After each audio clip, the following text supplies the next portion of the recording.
Next है the effect of climate change. ये जो क्लाइमेट चेंज हो रहा है, मौसम तब्दील हो रहा है, मे बी फिज़िकल, ये फ़िज़िकल भी हो सकता है, यानी हमें महसूस हो सकता है, हम देख सकते हैं कि जो जैसे हम के आजकल गर्मी इतनी ज़्यादा बढ़ गई है, तो ये फ़िज़िकली चेंज है। इकोलॉजिकल आप कह लें कि डिफरेंट अर्थ के डिफरेंट रीजन्स पे डिफरेंट तरह से ये अफेक्ट हो सकता है। सोशल, यानी एज अ होल पूरे माशरे को भी ये अफेक्ट कर सकता है। एंड इकोनॉमिकल, और माशी तौर पर भी, यानी जैसे हम कह लें कि अब क्लाइमेट चेंज की वजह से बारिशें ज़्यादा होती हैं तो बहुत ज़्यादा फसलों को नुकसानात होते हैं। तो following are the 4 adverse effects of global warming. तो अब ये यहाँ से ग्लोबल वार्मिंग के इफेक्ट्स हैं।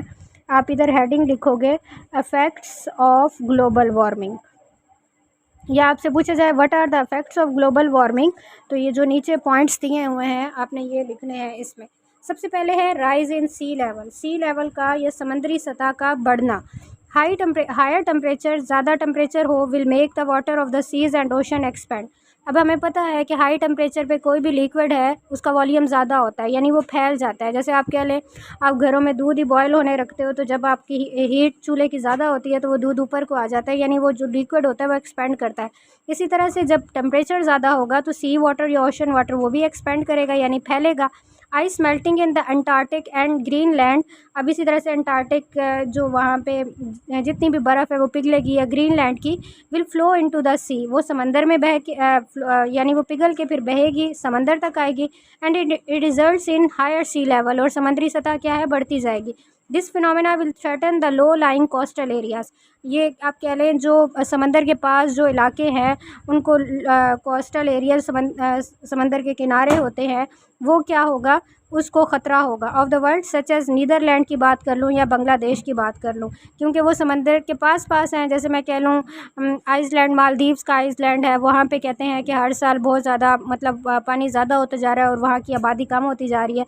इसी तरह से जो नशेबी इलाके हैं जो समंदरों के पास हैं, उधर तक पानी जाने का फिर क्या है, ख़तरा है। तो ये सी लेवल बढ़ता जाता है, समंदर की सतह बढ़ती जाती है ग्लोबल वार्मिंग से। एक है increase in rainfall.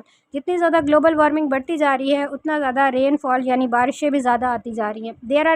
There may be enormous increase in rainfall. बारिशों में ज़्यादा हो सकता है इन अ फ्यू रीजन, कुछ इलाकों में, विच में इंक्रीज़ द सी लेवल, जिससे समंदरी सतह क्या है, फिर से बारिश ज़्यादा होगी, समंदर में पानी ज़्यादा आएगा तो समंदरी सतह क्या है, बढ़ती जाएगी। This ultimately will cause world wide floods.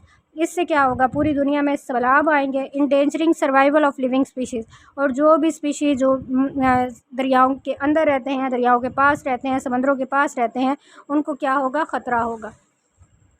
Next है अफेक्ट्स ऑन एग्रीकल्चर। ज़राअत पे भी असरात होंगे। The change in the weather will affect the type of crop. जो मौसम का बदलना है वो फसलों की किस्मों पे, क्रॉप ग्रोन, जो भी फसलें उगाई जाती हैं उन पे अफेक्ट करेगा in different parts of the world, दुनिया के मुख्तलिफ हिस्सों में।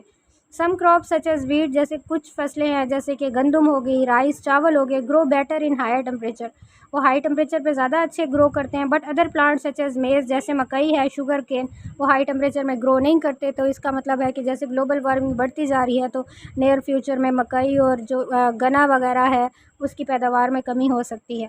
Hot summer and winter in moderate region, जो दरमियानी इलाके होते हैं, the winter will be shorter, वो सर्दियाँ छोटी होती जाएंगी, एंड वार्मर, और गर्म होंगी, and the summer will be longer, और गर्मियाँ जो हैं वो लॉन्ग होती जाएंगी, लंबी होती जाएंगी, और हॉटर और गर्म। जैसे हमारे इलाके की बात कर लें, जैसे पहले अगर हम आज से 10-15 साल पीछे चले जाएं तो अक्टूबर में भी सर्दी स्टार्ट हो जाती थी, लेकिन आजकल तो दिसंबर में भी सर्दी नहीं होती, यानी सर्दियाँ छोटी होती जा रही हैं। यानी दिसंबर और जनवरी में ही है कि थोड़ी बहुत सर्दी पड़ती है, फ़ेब से फिर गर्मियाँ आना स्टार्ट हो जाती हैं। तो सर्दियाँ जो हैं वो छोटी होती जाती हैं और गर्मियाँ जो है वो लॉन्गर पीरियड होता जाता है गर्मियों का। तो ये सारे जो इफ़ेक्ट्स हैं ये ग्लोबल वार्मिंग के हैं। तो ये था हमारा आज का टॉपिक। उम्मीद करती हूँ आपको समझ आ गई होगी। अगर कोई कन्फ्यूजन है तो आप मुझसे कमेंट करके पूछ सकते हैं। अगर आप मेरे चैनल पर न्यू हैं तो चैनल को सब्सक्राइब कर दें और बेल बटन दबा दें ताकि नेक्स्ट वीडियोज़ के नोटिफिकेशन आपको मिलते रहें। मिलते हैं नेक्स्ट लेक्चर में, तब तक अपना ख्याल रखिएगा। अल्लाह हाफिज़।